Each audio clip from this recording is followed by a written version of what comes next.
So, imagine walking into a grocery store or, maybe just sitting at your desk at work, and you are wearing a heavy backpack. Right, a really heavy one. Exactly. And this backpack is, well, it's filled with massive jagged rocks. Your shoulders ache. Your back is tired. Oh, you'd feel completely exhausted. You really would. But the person who gave you those rocks, the person who hurt your feelings or made you angry, they probably sitting at home watching television, completely relaxed. Yeah, they aren't carrying anything. Right, you're doing all the heavy lifting. So today, we are going to learn the English vocabulary required to take that heavy backpack off. I love that.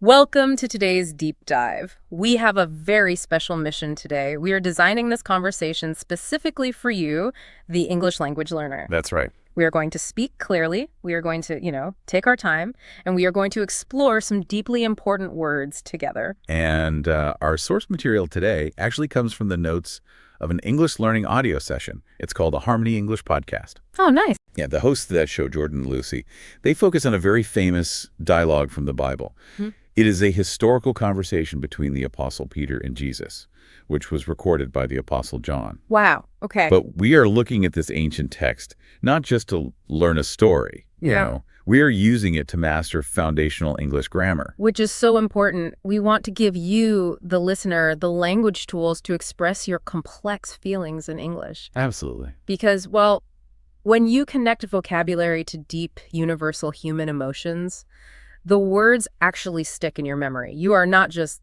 memorizing a list of verbs from a textbook. No, definitely not. You are learning how to express the human condition. So the dialogue starts with a feeling we all know pretty well, which is frustration. Oh, yeah. We all know that one. Right. The Apostle Peter goes to Jesus and explains that his brother keeps doing wrong things to him. Yeah. His brother just keeps annoying him. Very relatable. I mean, we've all been there.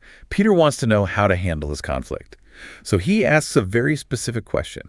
He says, how many times should I forgive him? Okay, let's unpack this for a second. Before we can solve a conflict with another person, we have to know how to ask for advice in English. Yes, that's crucial. And Peter uses a very important word here. He uses the word should. Let's spell that for you. S-H-O-U-L-D.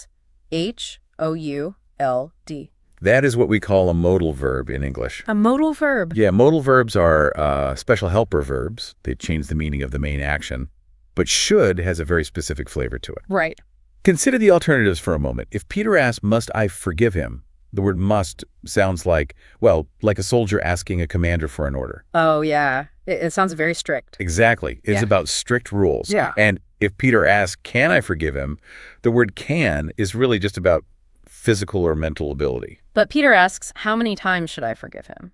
Using the word should is, it's like pulling out a map and a compass when you are completely lost in the woods. I like that analogy. Yeah, you are asking for moral guidance. You are asking, what is the right path to take here?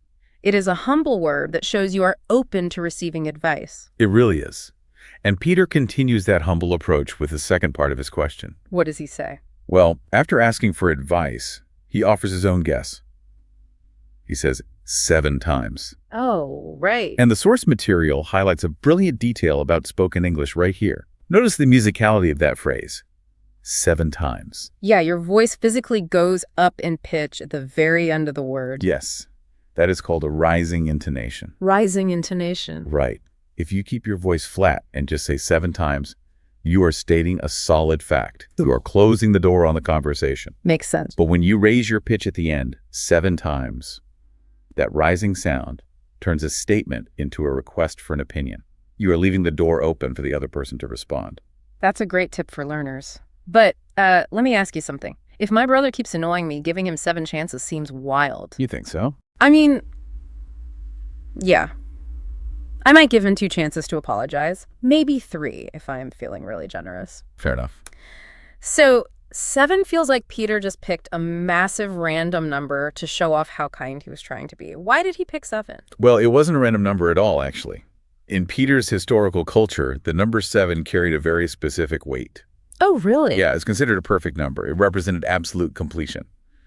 So when Peter suggested 7 times, he honestly thought he was offering the absolute maximum amount of forgiveness a human being could possibly give. Wow. He thought 7 was the finish line of human kindness. So he thought he had the perfect mathematical formula for forgiveness. Exactly. But Jesus completely flips this mathematical script.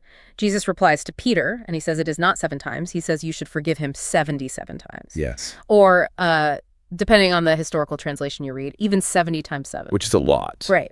70 times 7 is 490. And this response introduces a major English literary device. Oh, what's that? Jesus did not want Peter to walk around carrying a calculator, keeping a tally mark for every single apology. Instead, Jesus uses a concept called hyperbole. Hyperbole. Let's spell that word carefully because the spelling looks completely different from the pronunciation. It really does. It is spelled Hyperbole. Right. Looking at those letters, an English learner might naturally want to pronounce it hyperbole. Yeah, which makes total sense based on the spelling. But the correct pronunciation stretches out the end of the word. Hyperbole. Hyperbole. Got it. So what does it mean exactly? Hyperbole is a deliberate exaggeration. It is when you make something sound much bigger or much more dramatic than it actually is, just to make a strong point. Okay, give me an example. Well, you use hyperbole in everyday English all the time. If you miss lunch, you might say, I am so hungry I could eat a horse. Right. You cannot literally eat a horse. You are using an impossible exaggeration to express a deep feeling. Wait, let me challenge the math for a second. Okay, go for it. If I refuse to see the hyperbole and I actually keep track, let's say my brother annoys me 490 times. That's a very annoying brother. Seriously, but I forgive him every single time. When I reach offense number 491, am I finally allowed to stay mad? Is the forgiveness contract officially over? Well, the fact that you are even asking that question is exactly why the hyperbole is used. Oh, I see. The exaggeration proves the point. Keeping a mental spreadsheet of all the things people do wrong to you completely misses the emotional lesson. Jesus used a massive, impossible number to show that forgiveness must be something else entirely. It cannot be measured. It must be limitless. Limitless. Let's spell that word for our listeners. Limitless. That is a truly powerful piece of vocabulary. It is. You start with the root word limit, which means an edge or a boundary. Then you add the suffix less at the end. Suffixes are incredibly useful for language learners. When you add less to the end of a noun, it simply means without. Oh, that makes it easy to remember. Yeah. If you are without fear, you are fearless. If a situation is without hope, it is hopeless. Right. So if something's without an edge or a boundary, it is limitless, just like the ocean or the night sky. The core message here is that forgiveness is not about doing math. It is about an endless capacity of the heart. You know, the math is easy to understand, but the emotion is incredibly hard to practice. Oh, absolutely. If we are not supposed to count the offenses, how do we actually handle the pain when someone hurts us? Because as Peter says in the original dialogue, it hurts. It is hard to forget. And Jesus answers that pain with a physical metaphor. The source material notes that Jesus compares holding on to anger to carrying a heavy stone. A heavy stone. Yeah. He explains that forgiveness is the key that opens the door to peace. Once Peter hears this metaphor, he finally understands. He decides he's going to put down the stone. Let's talk about idioms for a second. English is famous for having thousands of idioms, which, let's be honest, can be very frustrating for a learner. It is one of the hardest parts of the language. An idiom is a phrase that has a hidden meaning. It does not mean exactly what the individual words say. So, carrying a heavy stone is a wonderful idiom of the heart. It really is. It takes us right back to the image of that heavy backpack full of rocks we talked about at the very beginning of this deep dive. Exactly. The physical feeling of carrying rocks translates perfectly to the emotional feeling of holding a grudge. Yes. When you are angry at someone, your muscles are tight. Your mind is tired. You are carrying extra weight around with you all day. The idiom helps us visualize the English phrasal verb used to solve the problem, which is let go. Phrasal verbs. That is another tricky part of English. Oh, yeah. You take a normal verb, like let, and you combine it with a preposition of direction, like go. Let's break down the mechanics of a phrasal verb for a minute. The word let means to allow something. The word go implies movement away from you. Right. When you combine them, they create a completely new mental image. You can let go of a physical object. If you are holding a hot coffee cup and it burns your hand, your brain tells your fingers to open. And you drop it. Exactly. You let go of the cup, it falls away from you. But you can also let go of a deep feeling, Letting go of anger simply means choosing to take that heavy backpack of rocks off your shoulders. That's a great way to picture it. You stop gripping the stone, you open your emotional hand, and you let the anger fall away from you. The person who hurt you might not even know you were carrying the stone in the first place. They usually don't. Right. But taking the backpack off provides incredible personal relief for you. You can finally breathe. And taking off that weight is a great personal relief. But the source material points out something even deeper. Yeah, there is a broader, beautiful cycle at play when we choose to let go. Jesus explains that just as God forgives you every single day, you must show the same kindness to others. That's powerful. The teachers in our source notes mention that this dialogue is built on powerful verbs of the heart. Words like forgive, choose, let go. And there are two very high-level English nouns introduced in the notes to explain this broader cycle. Yes, there are. The first word is mercy. Let's spell that for our listeners. M-E-R-C-Y, mercy. Good word. But let me ask you, when someone hurts me, my first instinct is usually just to avoid them. I will ignore their phone calls. I will walk the other way if I see them in the grocery store. Sure, that's normal. That feels like mercy to me. I am not fighting back. I am just walking away. Is that mercy? Well, no. Ignoring someone is just turning your back. Mercy is fundamentally different. How so? Mercy requires having power. Think about the heavy stone in your hand. Someone hurt you. They broke the rules of your relationship. You have the total right to be angry. Okay, yeah. You have the power to throw the stone at them and make them pay for what they did. Mercy is when you have the absolute power to punish someone, but you actively choose to put the stone down on the ground instead. Wow. You cancel their debt. So it is an active choice, not a passive one. You are choosing kindness when you have the right to choose revenge. Exactly. And that connects directly to the second high-level word from our source material. Good. Reciprocity. This is a big word with a lot of syllables. Let's spell it out slowly. R-E-C-I-P-R-O-C-I-T-Y. Reciprocity. The root of that word is reciprocate. It means to give something back after you receive it. Right. So if I smile at you on the street and you smile back at me, we are practicing basic reciprocity. It is a mutual exchange, a cycle of kindness. I love that. Jesus is teaching Peter that because human beings are shown limitless mercy from above every single day, we have an obligation to keep that cycle going. Right. We must show reciprocity to the people around us. Reciprocity is the exact opposite of holding that calculator we talked about earlier. Oh, that makes so much sense. Instead of counting how much debt someone owes you, you're looking at how much grace you have already been handed. Now, a listener might be wondering, why focus on these deep philosophical words? Why not just stick to basic grammar? It's a fair question. But the truth is, mastering these verbs of the heart words like mercy, reciprocity, choosing, and letting go, it completely transforms your ability to communicate in English. It really does. Knowing how to order food at a restaurant or ask for directions to the train station, those are necessary survival skills. But when you learn the language of the heart, you gain the ability to communicate your actual soul. That is beautifully said. You can build deep relationships, resolve serious conflicts, and share your true feelings. And learning a language is all about making connections with other human beings.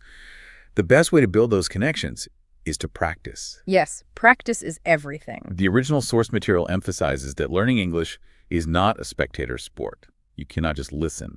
You have to actively try to form the words in your own mouth. So we are going to design a simple, supportive practice exercise for you right now based on the idea of writing a small note to someone. I like this idea. Wherever you are right now, maybe you are driving or walking or sitting at home, I want you to think of a situation where you feel a little bit of anger. Just a little bit. Think of that heavy stone you have been carrying. We are going to practice saying 2 short English phrases out loud.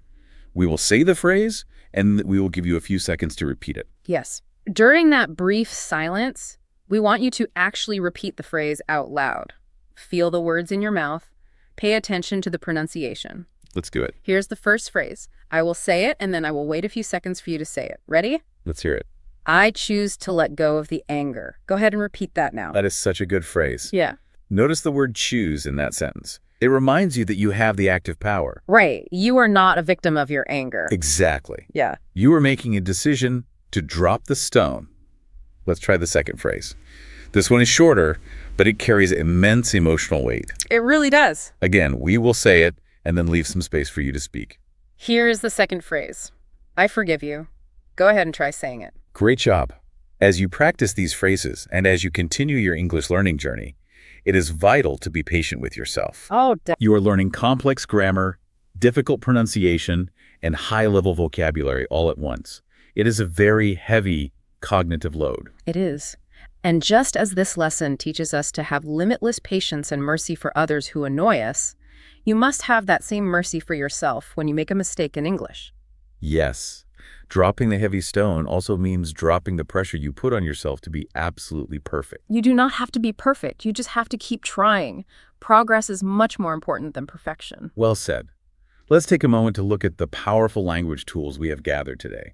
You can add all of these to your English toolkit. Let's review them. We learned how to use the modal verb should when we want to ask for advice or find the right moral path forward. We use it like a compass instead of an order.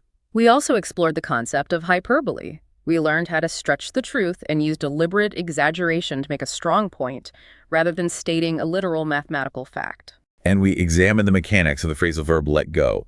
We saw how combining an action verb with a directional word helps us visualize stopping the action of holding on to something, They're like a physical coffee cup. or a deep feeling of resentment inside your heart. Exactly. And finally, we unpacked two high-level concepts. Limitless mercy, which is the active choice to show kindness when you have the power to punish. Right. And reciprocity, the beautiful cycle of giving kindness to others because kindness has already been given to you. Naming a feeling in a new language is a powerful exercise.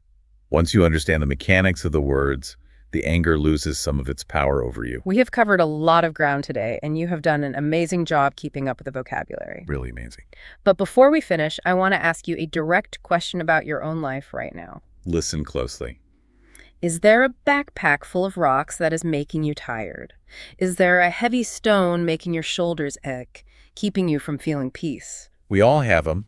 Who do you need to write that short note to? Maybe you do not even send the note. Maybe you just write the words, I forgive you, on a piece of paper and throw it away in the trash. That works too. But the act of finding the English words is the very first step to letting go. I completely agree. And I want to leave you with a final thought to mull over today, something to think about on your own time. What's that? We talked a lot about the calculator today.